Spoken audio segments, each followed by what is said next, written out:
For a lot of Giant fans, Otis, and especially some, young fans, and you think about, talking about Yankees growing up with Derek Jeter, and now you look at the Giants, and today's really an enormous day because it's someone who's been with the team over a decade, and obviously, I think a lot of people as well didn't know that before he was the head coach of the Giants, he was around a little bit, with the Giants on the coaching staff. Yeah, he was. He was part of Bill Parcells' staff and also part of the second Super Bowl, which was Super Bowl 25 in Tampa against Buffalo Bills as a wide receiver coach. So a lot of fans may not remember that because his role wasn't as big as was becoming a head coach. But Tom has been a part of the Giant organization, as you said, for a long time. Now, at that time, when you saw Tom in a couple of Ron Earhart's meetings and all that, is it someone where you kind of, as a veteran, said this guy's going to be a head coach? Like a lot of times, you see the coach before, like he's going to be a good coach in the league. Did you look at it that way, or?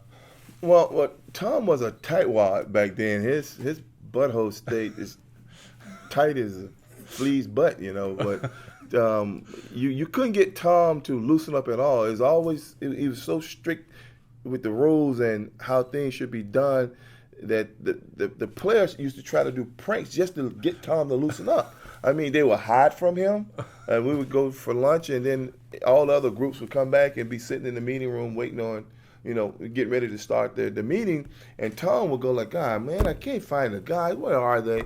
And he'd go out looking for the players. While he's out looking, they'll run in the room and sit down and would say, like, Coach, where you been, So they would do things on Tom to try to loosen him up. One time on the field, they got behind him, and one of the guys kind of pushed him a little bit, and he stumbled back and fell over a guy that was bent down, and he fell in the snow, and they started laughing and saying, now you're a snow angel. You just made a snow angel. So they try to do different things to get Tom off his pedestal as far as being such a strict coach.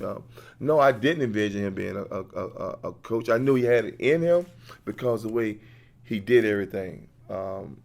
Everything was, again, by the book. He was very particular about how things should be done. And if you deviate from that, then you had an issue because he would start over. There were times in practice when we thought we were done with a segment of the practice, which was called 7-on-7, which is a passing drill where you got the receivers and the quarterbacks and the running backs involved with linebackers and corners and stuff like that. And if it didn't go right, Tom would start the whole period over with. And that didn't sit well with a lot of guys like Lawrence and Pepper and those guys like, you serious, Tom? So, again, stuff he didn't like. He would mention it and Parcells would back him. So if he say start over, we did. Well, we go back to when there wasn't a lot of social media and things like that. You and I especially go back a long, long way. One of the things that really I just found to be, I'm watching last night and I'm looking through all these Facebook and Twitter, and the amount the guys, Justin Tuck, Steve Weatherford, I mean, they gave him huge praise as far as being a dad figure, and as far as being like, he had, I think, a relationship with the players that far is what anyone really had thought, like from the outside. Just looking at a lot of the comments that have been made in the last 24 hours. What Tom said that he had to grow a lot.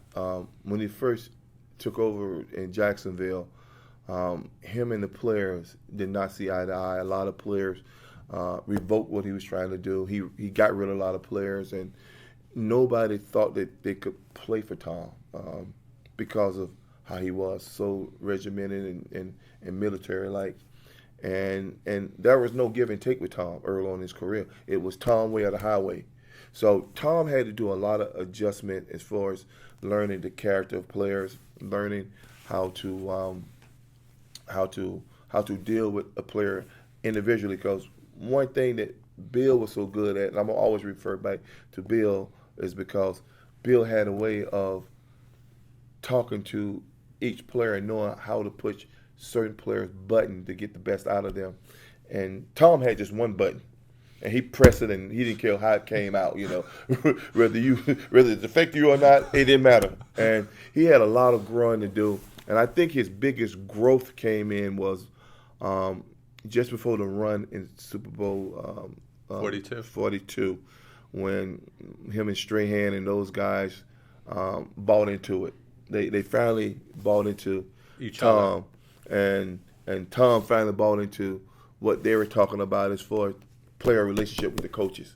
When they say you only, as a running back, you're as good as the offensive line or as good as the people in front of you. Well, as a head coach, you as good as the player buying into your system.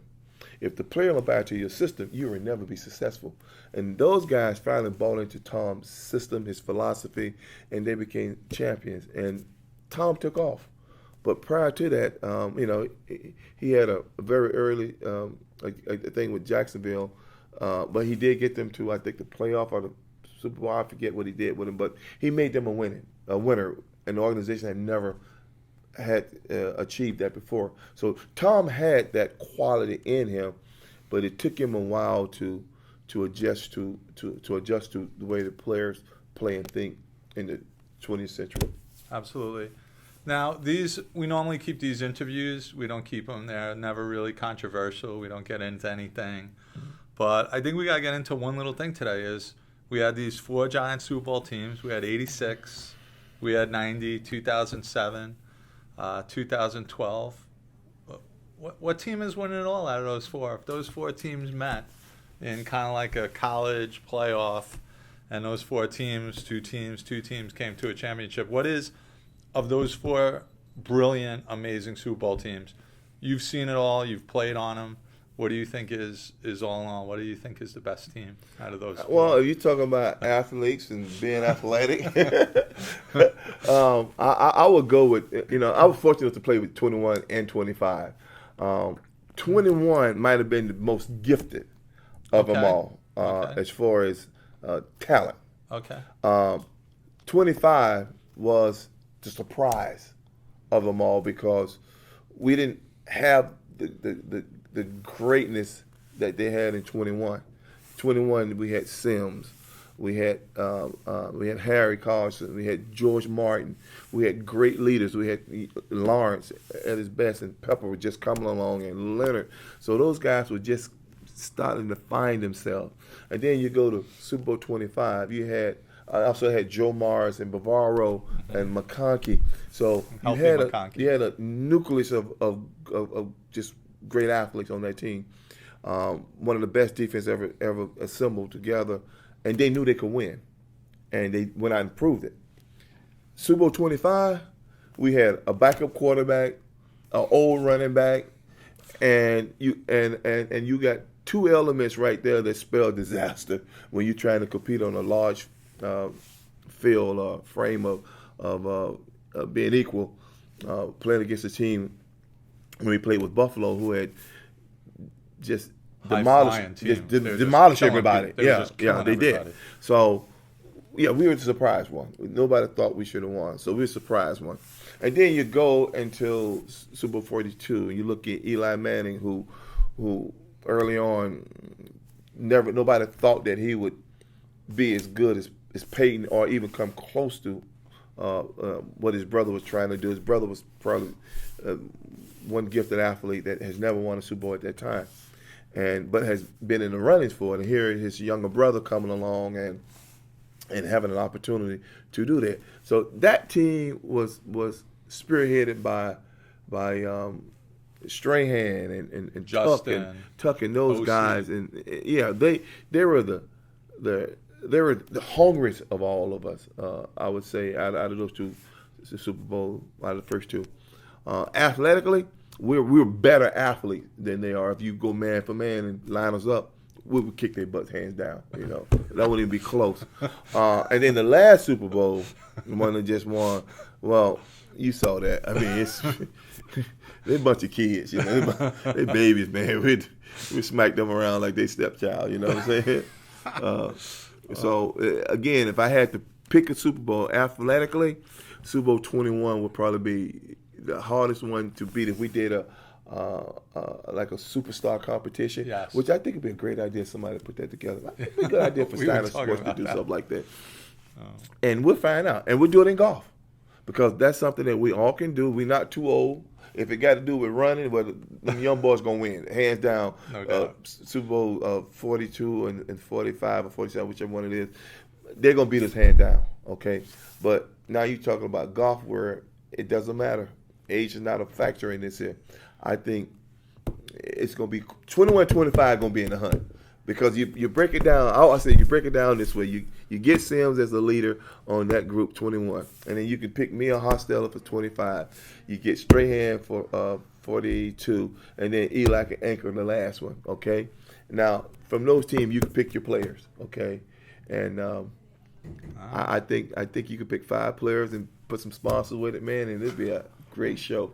Well, thank you so much, Ottis, and you are an ambassador for the Giants and Steiner Sports, and always love having you up here. Well, I'm glad to be a part of the Steiner family, and I see nothing but fun and good things in the future.